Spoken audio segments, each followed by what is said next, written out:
बिस्मिल्लाहिर्रहमानिर्रहीम। अस्सलाम वालेकुम। कैसे हैं आप सब? उम्मीद है खैरियत से होंगे। आज मैं आपके लिए शामी की रेसिपी लेके आई हूँ। बहुत ही आसान रेसिपी और बहुत ही मज़ेदार रेसिपी, ज़रूर ट्राई कीजिएगा। मैं इसे बीफ के साथ बना रही हूँ, आप इसे मटन के साथ भी बना सकते हैं।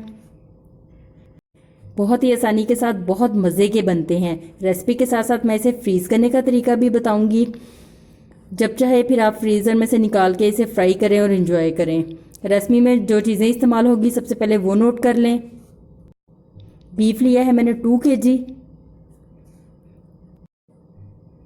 चने की दाल जिसको मैंने भिगो दिया था 2 कप ली है।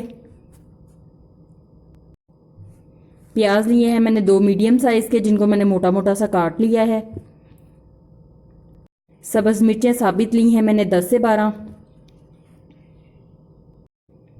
लहसुन लिया है मैंने 1/4 कप। लहसुन का पेस्ट इस्तेमाल नहीं कर रही, साबित लहसुन इस्तेमाल कर रही हूँ। अदरक को भी मैंने पीसेस में काट लिया है, ये भी 1/4 कप है। नमक लिया है मैंने 1 खाने का चम्मच। सुरख मिर्च पिसी हुई मैंने ली है 1 खाने का चम्मच।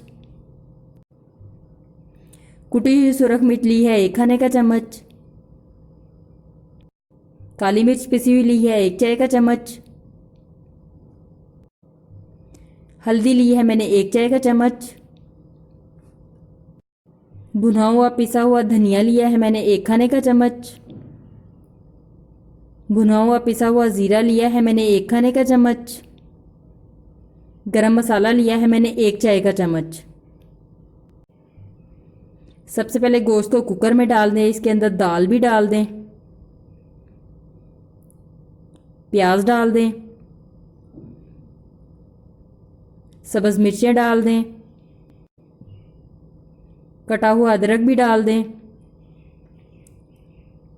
साबित लहसुन डाल दें, नमक डाल दें, सुरख मिर्च डाल दें, कुटी हुई सुरख मिर्च डाल दें, पिसा हुआ धनिया डाल दें, पिसा हुआ ज़ीरा डाल दें,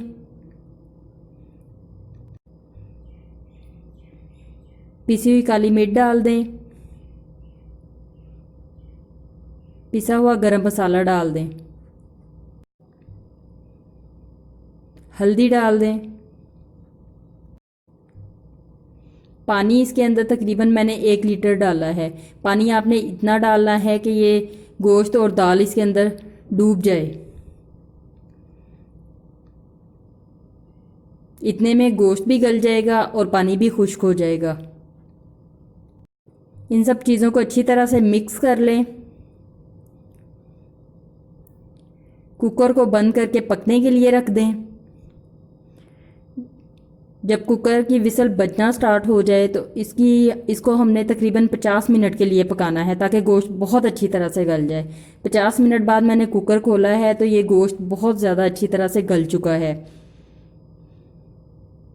मगर इसके अंदर अभी पानी है। तेज़ आग करके इस पानी को मैं बिल्कुल खुश्क करूँगी। पानी बिल्कुल खुश्क हो चुका है। अब इसको ठंडा कर लें। ठंडा करने पे मैंने इसको हाथों के साथ थोड़ा सा मिक्स किया है, तो गोश्त इतना ज़्यादा गला हुआ था कि उसके रेशे हो गए हैं। आप चाहें तो इसे कुंडी में भी पीस सकते हैं, चाहे तो चॉपर में भी पीस सकते हैं। ये सारे मवाद को अच्छी तरह से पीस लें। यहाँ पे आप इसमें नमक मिर्च चेक कर सकते हैं। मुझे नमक मिर्च कम लग रहा था, नमक मैंने 1 चाय का चम्मच और डाला है। काली मिर्च पिसी हुई 1 चाय का चम्मच और डाली है, और कुटी हुई सुरख मिर्च 1 चाय का चम्मच और डाली है। सब्ज़ मिर्चें मैंने यहाँ पे बारीक काट के 10 से 12 शामिल की हैं इसके अंदर। इन सब चीज़ों को बहुत अच्छी तरह से मिक्स कर लें। यहाँ पे आप सब्ज़ धनिया और पुदीना भी डाल सकते हैं। हाथों पे या तो ऑयल लगा लें या हाथों को पानी के साथ गीला कर लें, दोनों तरह आप शामी बना सकते हैं। थोड़ा सा मवाद हाथ पे लें और उसके शामी बना लें। साइज़ आप अपनी मर्ज़ी से छोटा या बड़ा जिस तरह का पसंद करें रख सकते हैं। इस तरह से सारे शामी तैयार कर लें। मैंने सारे मवाद के शामी बना लिए हैं। यहाँ पे मैं आपको इसको फ्रीज़ करने का तरीका भी बताऊँगी।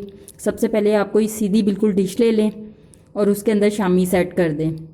फूड रैपिंग शीट इसके ऊपर लगा दें और ऊपर से शामी की दूसरी तह लगा दें। शामी की दूसरी तह लगाने के बाद फूड रैपिंग शीट की एक और तह लगा दें, फिर ऊपर से शामी की तह लगा दें। इस तरह से आप स्टेप बाय स्टेप तह लगाएंगे, एक दफ़ा शामी की और एक दफ़ा शीट की, ताकि आपस में चिपके नहीं।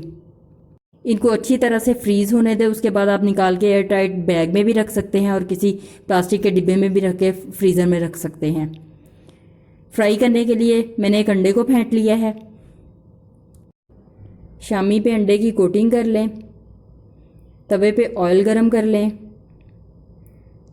और इसमें शामी फ्राई कर लें। एक साइड फ्राई होने के बाद साइड चेंज कर दें। आप अंडे इसके मवाद के अंदर भी शामिल कर सकते हैं और इस तरह से कोटिंग करके भी फ्राई कर सकते हैं। एक साइड से पकने पे इनकी साइड चेंज कर दें और तवे की साइड्स पे करके इनको अच्छी तरह से पका लें। जो शामी फ्रीज़ किए हों उसको फ्रीज़र में से निकाल के 1-2 मिनट के लिए ओवन में रखें और उनको भी इसी तरह से आप अंडे की कोटिंग करके फ्राई कर लें। बहुत मज़े के बनते हैं, बहुत ज़बरदस्त बनते हैं। रेसिपी ज़रूर ट्राई कीजिएगा। वीडियो को फ्रेंड्स और फैमिली के साथ शेयर कर दीजिएगा। अगर आप नए हैं और आपने मेरे चैनल को अभी तक सब्सक्राइब नहीं किया तो इसे सब्सक्राइब कर दें, ये बिल्कुल फ्री है। साथ बेल का बटन है उसको भी दबा दें ताकि आपको मेरी हर नई वीडियो का नोटिफिकेशन मिल सके और आपको मेरी आसान मज़ेदार रेसिपीज़ मिलती रहें। दुआओं में याद रखें, खुश रहें। अल्लाह हाफिज़।